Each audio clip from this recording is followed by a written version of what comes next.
He is able to do exceedingly abundantly above all that we can ask or think, according to the power that works in us. There is a power that works in us that can take beyond what we think and bring it into reality.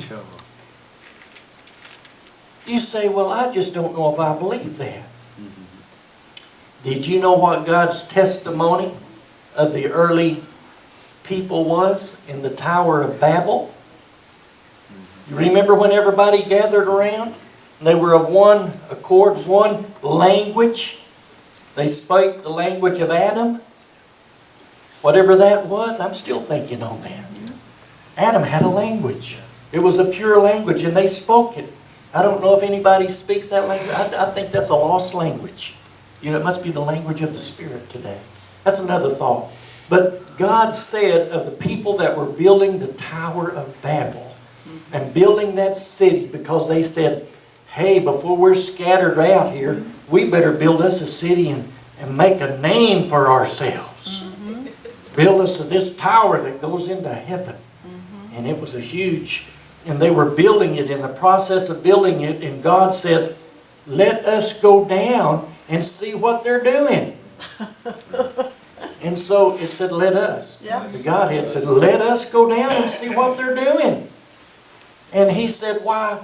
They're building a tower and they're building a city and they're trying to make a name for themselves. And you know who the governor of Babel was? Nimrod. You know what Nimrod means? Means let us rebel.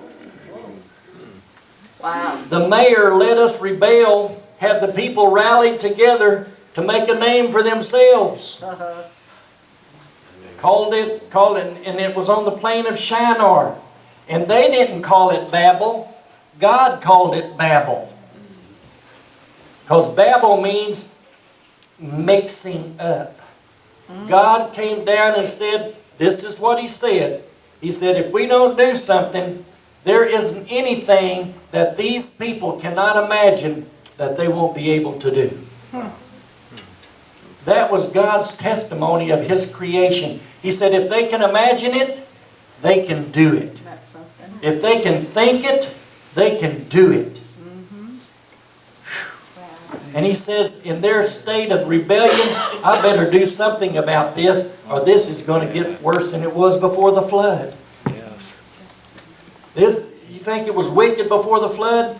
Let these people continue their course, and boy, it is going to get bad, because the mayor, let us rebel, is leading these people into wide-scale rebellion against God and making a name for themselves instead of honoring the name above all names.